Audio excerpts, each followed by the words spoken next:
सबसे पहले तो भतीजे को बहुत-बहुत बधाई। हुँ, हमें बहुत आशा थी कि टेस्ट को क्लियर करेगा। तो इसकी हम मेरी बेटी भी तैयारी कर रही है नीट की। हुँ। तो अब भी मैट्रिक्स के रिज़ल्ट को देखते हुए मेरा मन बना है, इस साल मैं अपनी बेटी को भी मैट्रिक्स में भेज के तैयारी करूँ। मेरा नाम निधि है, मैं सेल्फ स्टडी कर रही हूँ घर पर ही। पर घर पर क्या होता है ना कि थोड़ा-सा डिस्ट्रैक्शन भी होता है, तो कोचिंग की ज़रूरत होती है कि वहाँ पे डिसिप्लिन वगैरह होता है। तो मैंने सोचा है कि मैं भी मैट्रिक्स में जाऊँ और वहाँ पे डिसिप्लिन वगैरह है तो अपनी तैयारी करूँ।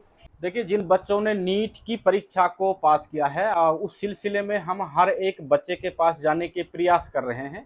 तो इस वक्त हम उसी सिलसिले में नूंह जिले के तावड़ू में हैं और यहाँ के एक विद्यार्थी हैं। उन्होंने भी जो है रीनीट की जो परीक्षा हुई थी उसको पास किया है, तो उनसे हम बातचीत करेंगे। भाई, आपका बहुत बहुत स्वागत है और सबसे पहले आप हमारे व्यूवर्स को अपना परिचय कराएं जी। धन्यवाद। मेरा नाम ओशिन शर्मा है और मैंने अभी इसी साल नीट की परीक्षा दी थी और उसमें मेरे नंबर 605 और ऑल इंडिया रैंक 8404 आई है। हम्म। और इसकी तैयारी मैंने मैट्रिक्स सीकर से करी थी और बाकी सब बाकी सब टीचरों वगैरह ने जो भी हमें गाइड किया उस हिसाब से मेरा आज मैं इस मुकाम पे पहुंचा हूँ। और बाकी सब मेरे पेरेंट्स वगैरह, मेरे भाई, मेरे बाकी सब ने मुझे बहुत सपोर्ट किया था इस चीज़ के लिए। तो आज मैं मेरी ऑल इंडिया रैंक वो 8040 आके आज मैं फ्यूचर डॉक्टर बनने वाला हूँ। अच्छा, आपका जो ये सफ़र रहा है, इसके बारे में हमारे व्यूवर्स को थोड़ा-सा बताएँ कि शुरुआती सफ़र आपका कैसा रहा था जब आपने पढ़ाई की शुरुआत की थी उस टाइम? मैंने पढ़ाई की शुरुआत 2022 में स्टार्ट करी थी, क्योंकि मैंने जब 10th पास करी और फिर उसके बाद मैंने 11th में आया था। मैंने जब उस समय मेरे पास हमें ज़्यादा नहीं पता था उस समय, इसलिए मैंने ऑनलाइन क्लास स्टार्ट करी थी। और उसके हिसाब से मेरे ऑनलाइन से मैंने पढ़ाई करी और फिर बाकी घर पे ही रह के यहीं से तावड़ू से फिर मैंने 2024 में पहले अटेम्प्ट दिया, उसमें मेरा नहीं हो पाया। तो फिर उसके बाद मुझे मैट्रिक्स के बारे में पता चला और फिर मैं मैट्रिक्स से गया, फिर मैंने मैट्रिक्स से पढ़ाई स्टार्ट करी और फिर मैंने सेकंड अटेम्प्ट दिया, उसमें भी मेरा नहीं हो पाया था 522 मार्क्स के साथ। अब मेरा थर्ड अटेम्प्ट में मेरा मैट्रिक्स से ही दोबारा पढ़ाई करी थर्ड अटेम्प्ट में भी और मेरा फिर इस बार हो गया। अच्छा, एक समस्या भी देखने को मिली थी, पेपर लीक की समस्या हुई थी और री-नीट की परीक्षा हुई थी।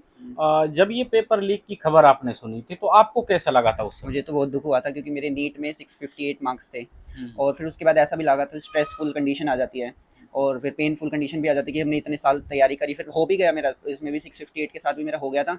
और फिर अब दोबारा तैयारी करनी पड़ेगी, तो उसके लिए तो मेरे को तो बहुत ज़्यादा दुख हुआ था। पर बाद में सब जैसे पढ़ाई स्टार्ट हुई तो उसके साथ मेरा सब कोप अप हो गया, तो फिर मेरे इस साल भी फिर दोबारा री नीट में भी मेरा हो गया।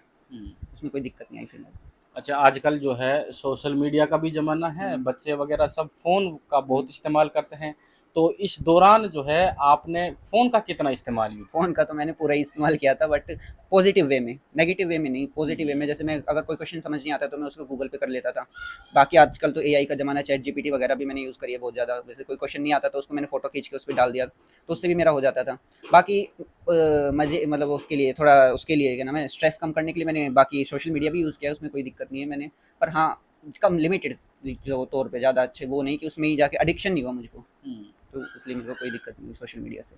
अच्छा, आपने ये कब मन बनाया था कि मेरे को डॉक्टर ही बनना है? वो एक 7th क्लास में एक इंसिडेंस था, मेरी टीचर ने मुझसे कह दिया था कि डॉक्टर बनने के लिए। हुँ, तो वो जब से मैंने मन ही बना लिया था कि अब तो बनना ही है, तो फिर मैंने 11th क्लास में उससे ही साइंस ली थी। हुँ। तो फिर बस, और बाकी सब मेरे घर में भी मेरी दादी की भी कैंसर हुआ था, उससे भी मेरे को लगा था कि थोड़ा बहुत डॉक्टर बनना चाहिए। फिर उस इस वजह से मैंने इसलिए साइंस ली थी और फिर मैंने डॉक्टर का मन बनाया था। अच्छा, अब तो आप डॉक्टर बन जाएँगे, तो आप किस तरीके से लोगों की सेवा करेंगे? लोगों की सेवा तो खैर अभी तो मैं डॉक्टर बनने वाला हूँ 5 साल बाद। फिर उसके बाद लोगों को जैसे भी कोई लोग आएगा, बीमारियों के बारे में हमें पता चलेगा, पहली बात तो मैं उन्हें सीखूंगा कि कैसे बीमारी। फिर बाद में उनको मतलब लोगों को मतलब कुछ सहानुभूति दे के कि अभी आप ठीक हो सकते हैं, मतलब ऐसे नहीं कि डायरेक्ट बोल दे कि आप हाँ मैं कर दूंगा या नहीं कर दूंगा। जो बाकी मेरे बस की होगा, मतलब जो काम के लिए, तो मैं उसके लिए करूंगा। बाकी मैं सीखूंगा भी, क्योंकि डॉक्टरी लाइफ ही ऐसी है जिसमें सीखने के साथ साथ ही आगे काम करा जाता है। तो उसके लिए तो ठीक है। अच्छा, जो नीट की तैयारी आपने की थी, तो मैट्रिक्स के बारे में आप क्या कहेंगे? और जो और लोग जो है नीट की तैयारी कर रहे हैं, मैट्रिक्स क्या ठीक विकल्प है? हाँ, मैट्रिक्स बिल्कुल ठीक विकल्प है। मेरे को वहाँ के टीचर फैकल्टी बहुत ज़्यादा अच्छे हैं।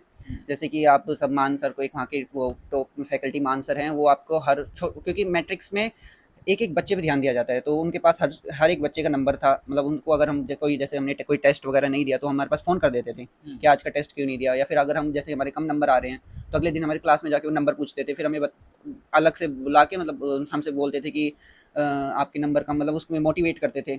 और बाकी हर चीज़ के लिए हमें सारी वो क्या नाम है, हर फैकल्टी भी अच्छी थी, बाकी डाउट क्लियर्स भी होते थे, अगर हर चीज़ का टाइम मिलता था हमें वहाँ पे, इस वजह से मेरे को मैट्रिक्स अच्छी लगी। मैट्रिक्स में ऐसा क्या है जो औरों से अलग है?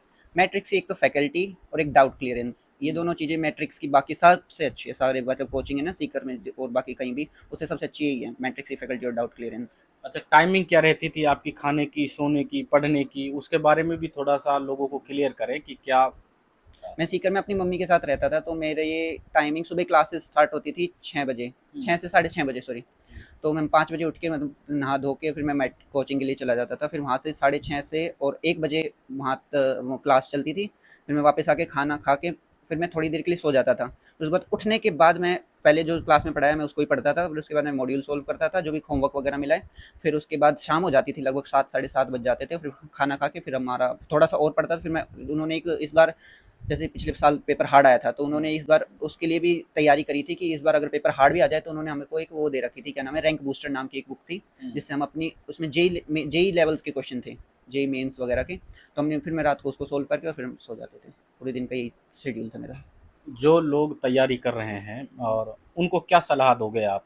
मैट्रिक्स लेनी चाहिए या सेल्फ स्टडी करनी चाहिए, क्या कहोगे? सेल्फ स्टडी से वैसे अब जैसे कि पेपर भी हार्ड आ रहे हैं 2-4, अभी जैसे 2025 का भी हार्ड आया था, 2026 का भी हार्ड आया था।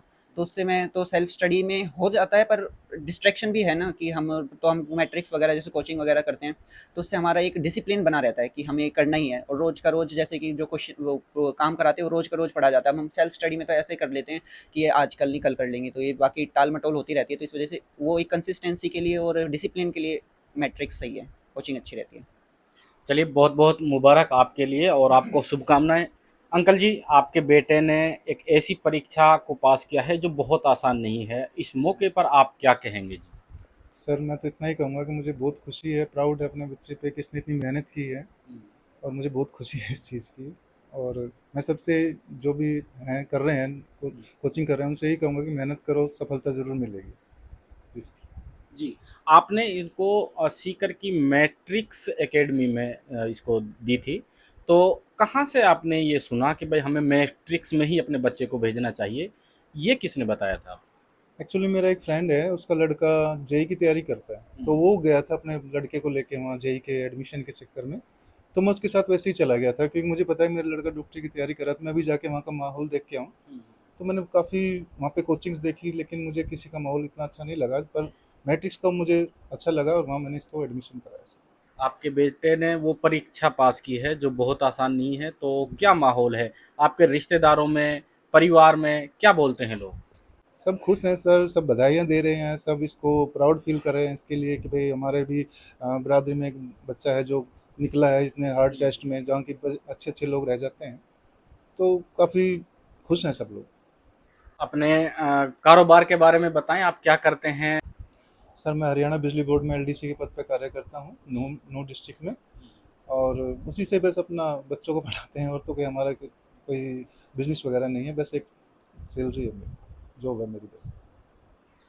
माता जी से भी बात करते हैं। माता जी, आपका बेटा ने वो परीक्षा पास की है, लोग असफल हो जाते हैं इसमें और बहुत हार्ड ये परीक्षा है, तो आप इस मौके पर क्या समझती हैं, क्या कहेंगे जी? जी, मेरे बच्चे ने 2 बार परीक्षा दी, उसमें असफल रहा वो, लेकिन अब तीसरी बार देने के बाद सफल हुआ है। और मैं इसके साथ ही थी वहाँ सीकर में, इसके साथ रही, इसका कॉन्फिडेंस लेवल बढ़ाया, इसको सपोर्ट करती रही। अच्छा, पढ़ाई के दौरान आप सीकर में ही रहती थी? हाँ, बच्चे के साथ ही रहती थी मैं। तो पढ़ाई के दौरान क्या क्या बातें आपका बेटा आपसे करता था पढ़ाई को लेकर? पढ़ाई को लेकर ये सारी बातें मुझे बताता था, मम्मी आज हमारे स्कूल में वो कोचिंग में टेस्ट हुए, इतने बच्चों के इतने नंबर आए, उस बच्चे के सारी बातें मुझे आके ये बताता था, मुझसे शेयर करता था सारी बातें। देखिए, जब हम तावड़ू में पहुंचे थे तो यहाँ पर इनके परिवार के ही सदस्य हैं और इनकी सफलता को लेकर जो है उनका मन भी बना है कि वो भी अपने बच्चे की जो तैयारी है वो मैट्रिक्स एकेडमी से कराएंगे। तो भाई, आपका बहुत बहुत स्वागत है। क्या कहेंगे, आपके भतीजे ने जो है परीक्षा पास की है नीट की, तो इसको लेकर क्या कहेंगे? तो सबसे पहले तो भतीजे को बहुत बहुत बधाई। हमें बहुत आशा थी कि टेस्ट को क्लियर करेगा, तो मैट्रिक्स से इसने तैयारी करके और इस टेस्ट को पास किया, एक बहुत ही मुश्किल टेस्ट को पास किया।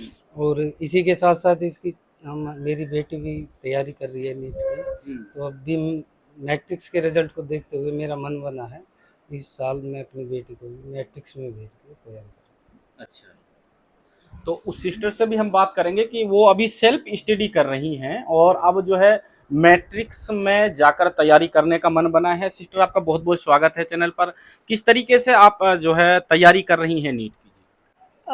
मेरा नाम निधि है, मैं सेल्फ स्टडी कर रही हूँ घर पर ही। पर घर पर क्या होता है ना कि थोड़ा सा डिस्ट्रैक्शन भी होता है, तो कोचिंग की ज़रूरत होती है कि वहाँ पे डिसिप्लिन वगैरह होता है। तो मैंने सोचा है कि मैं भी मैट्रिक्स में जाऊँ और वहाँ पे डिसिप्लिन वगैरह है तो अपनी तैयारी करूँ। आपको क्या मुश्किल होती है सेल्फ स्टडी करने में? सेल्फ स्टडी में मुश्किल तो ये होती है कि एक तो डिस्ट्रैक्शन होता है, घर में थोड़ा-सा माहौल भी यही होता है डिस्ट्रैक्शन वाला। और थोड़े बहुत क्वेश्चंस वगैरह होते हैं तो उसको समझाने के लिए टीचर्स वगैरह की ज़रूरत होती है। बाकी तो ज़्यादा नहीं होता। आपको हमारे इस इंटरव्यू के बारे में क्या कहना है, आप ज़रूर कमेंट करें। इस वीडियो को अधिक लोगों तक शेयर करें। आपका हमारे साथ जुड़ने के लिए बहुत बहुत शुक्रिया।